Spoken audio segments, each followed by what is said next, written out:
Rayan Islamic studio Islamic مسائل اور دینی بیانات سے متعلق ویڈیوز روزانہ دیکھنے کے لیے ہماری چینل کو سبسکرائب کیجیے۔ جزاک اللہ خیرا۔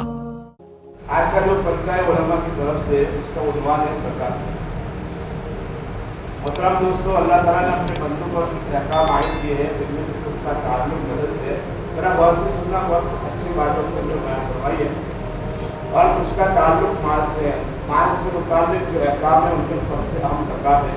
اس کی اہمیت کا اندازہ اس سے لگایا جا سکتا ہے کہ اللہ تعالیٰ نے قرآن کریم میں 32 مقامات پر لفظ زکوٰۃ سے اور 15 مقامات پر لفظ صدقہ کے ساتھ اس کو ذکر فرمایا۔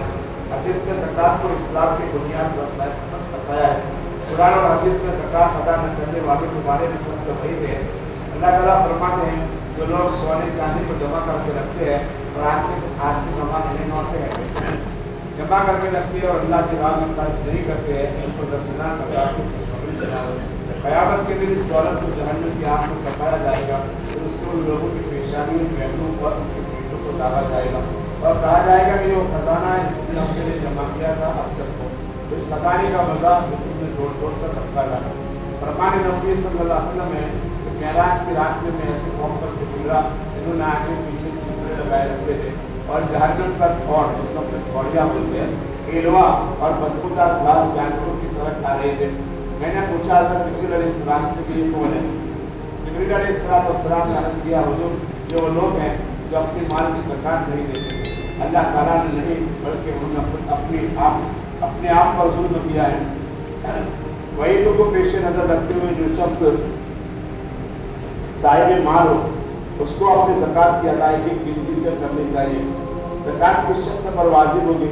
جو شخص عقل مند ہو، بالغ ہو، مسلمان، اس کے پاس قرض نکالنے کے بعد 612 گرام 360 ملی گرام چاندی یا اس کی قیمت کے برابر روپیہ ہو، اس پر سال گزر گیا ہو تو اس پر زکوٰۃ واجب ہوگی۔ زکوٰۃ نکالتے وقت 612 گرام 360 ملی گرام چاندی کی قیمت ضرور معلوم کرو۔ مسئلہ: اگر سال کے شروع میں کسی کے پاس نصاب کے بقدر مال تھا اور سال کے درمیان میں کم ہو گیا، سال کے اخیر میں اس کمی بیشی کو شمار کیا جائے گا۔ مثال کے طور پر اگر کسی کے پاس سال کے شروع میں 41,000 روپے تھے اور سال کے اخیر میں 50,000 روپے ہو گئے تو پورے 50,000 پر زکوٰۃ واجب ہوگی۔ مسئلہ: تجارت کی تمام چیزوں پر زکوٰۃ واجب ہے جو بیچنے کی نیت سے رکھی ہے۔ جیسے بہت سارے لوگ فروخت کرتے ہیں، قیمت آئے گی تو بیچ دیں گے، یہ فروخت پر بھی زکوٰۃ واجب ہے۔ مکان رکھتے ہیں، بھاڑے دیتے ہیں، برابر ہے۔ گاڑیاں ہیں جو بیچنے کے واسطے رکھی ہے، یا اور کوئی چیز ہو بشرطے کہ وہ بیچنے کی نیت سے رکھی ہو، لہٰذا ان پر زکوٰۃ واجب ہے۔ شیئر مارکیٹ میں ہم لوگ انویسٹ کرتے ہیں تو رقم پر موجودہ قیمت کے اعتبار سے زکوٰۃ واجب ہوگی۔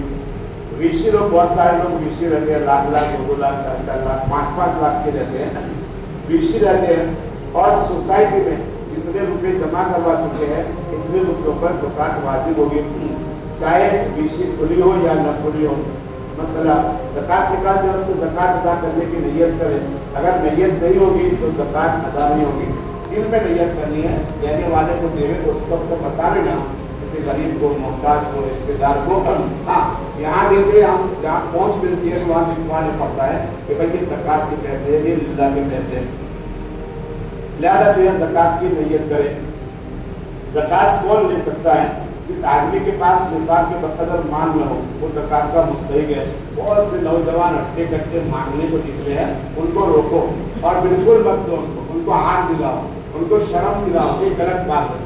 بہت ساری عورتیں نکل جاتی ہیں، بہت ساری عورتیں نکل جاتی ہیں، لہٰذا جو ہے ہم بھیڑ کو بڑھاوا دے رہے ہیں، اس کو روکا جائے۔ اگر ہم پہچانتے ہیں کہ میرے محل میں کیا تو اس کے گھر جا کے اس کو کہے، اس کے بچے کو، اس کے گھر والے کو کہ دیکھو یہ بھیک مانگتی ہے، یہ جو ہے بھیک مانگتی ہے، لہٰذا جو ہے ان کو روکا جائے۔ تو جس کے پاس نصاب کے بقدر مال نہ ہو وہ زکوٰۃ کا مستحق ہے۔ مستحقین میں سب سے پہلے اپنے رشتے داروں کو، دیکھو بار بار قرآن حدیث میں اپنے رشتے داروں کا خیال کیا جائے، تلاش کر کے ان کو دے دیں، اس لیے رشتے داروں کو زکوٰۃ دینے سے ڈبل ثواب ملتا ہے، ایک زکوٰۃ دینے کا، دوسرا صلہ رحمی کا۔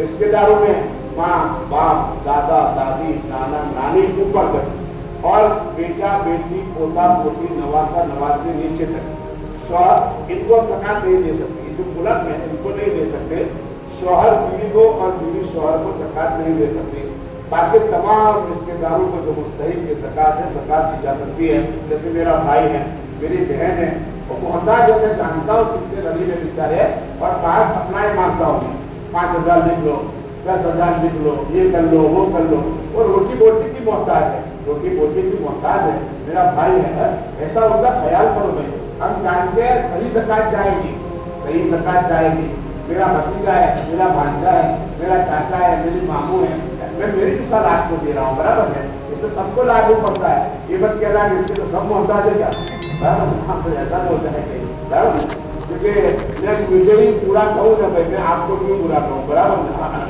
زیادہ دن ہے، یہ قریب کے رشتے دار ہیں، ہم سب جانتے ہیں کہ بھائی ان کے پاس کیا ہے کیا نہیں ہے، وہ ہمارے ساتھ بولتے ہو کہ نہ بولتے ہو، دیکھو اس کو چھوڑ دو بھائی، برابر ہے، وہ ان کا عمل ہے، ہم ان کے ساتھ جڑے، ان کو زکات دے رہے، زندہ دے رہے، اگر ہمارے ذریعے سے نہیں ملتا ہے تو کسی ذریعے سے پہنچا لیں ان کو، کسی ذریعے سے ان کو پہنچا لیں، ماموں یا خالہ یا پھوپھی مانجے بھتیجے وغیرہ کو زکات دیں، رشتے داروں کو زکات دینے کے بعد اپنے شہر کے لوگوں کو زکات دینے میں ترجیح دیں، ہاں شہر کے لوگوں کو زکات دینے میں ترجیح دیں، اس لیے کہ جب ہمارے نبی علیہ السلام نے دیکھو بہت اچھی بات بیان فرمائی ہے، حضرت معاذ بن جبل کو یمن کا حاکم بنا کر بھیجا تو ان کو چند باتوں کی نصیحت کی، ان میں سے ایک بات یہ بھی کہی کہ ان کے مالداروں سے زکات وصول کر کے وہاں کے غریبوں پر تقسیم کرنا، دیکھو شہر والوں کو تقسیم کرنا برابر ہے، لہٰذا ہم اپنے مال و ملکیت کی تفصیلات معتبر علماء مفتیان کرام کے سامنے رکھ کر اپنے مال کی زکات معلوم کریں اور زکات کو صحیح مصرف تک یعنی جو مستحق ہے ان تک پہنچائیں، اللہ عمل کی توفیق نصیب فرمائے۔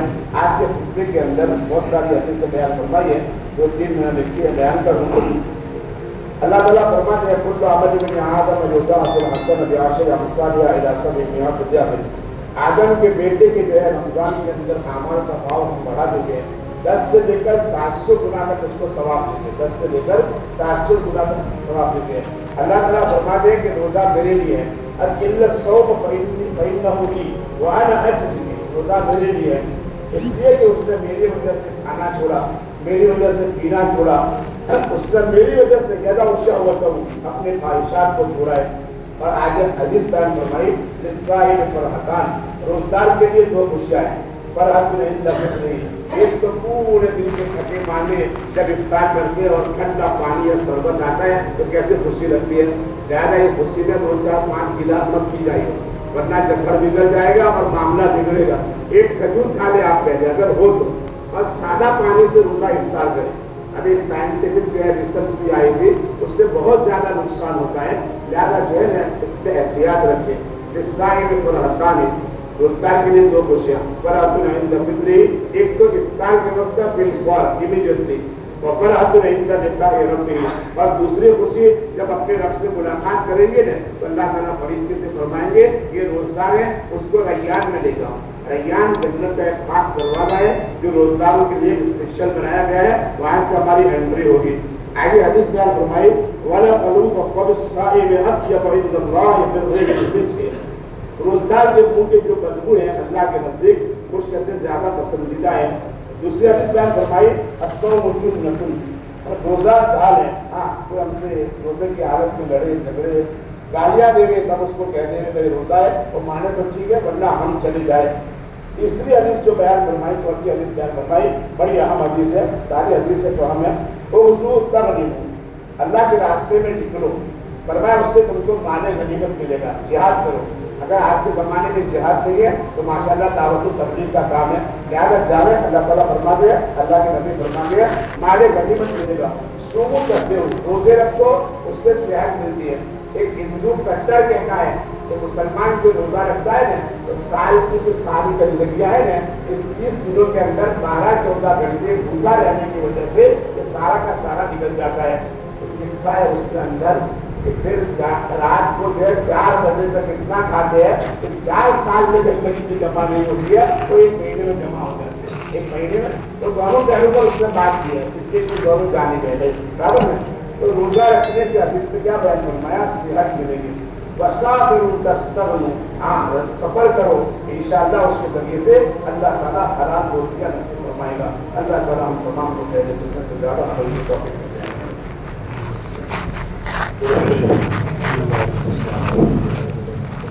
مولانا محمد وعلى آله اللهم ربنا آتنا في الدنيا حسنة وفي الآخرة حسنة وقنا عذاب النار وأدخلنا الجنة مع الأبرار يا رب العالمين.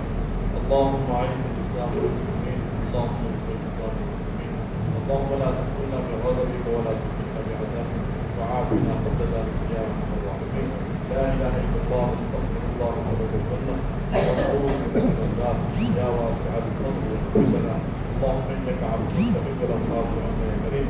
اللهم اغفر للحاضرين ولجميع امه محمد صلى الله عليه وسلم اجمعين. امين يا رب العالمين. ان الله وملائكته يصلون على النبي يا ايها الذين امنوا صلوا عليه وسلموا تسليما. قل على محمد وعلى سيدنا محمد وبارك وسلم. سبحان ربك رب العزه عما يصفون وسلام على المرسلين والحمد لله رب العالمين برحمتك يا رب.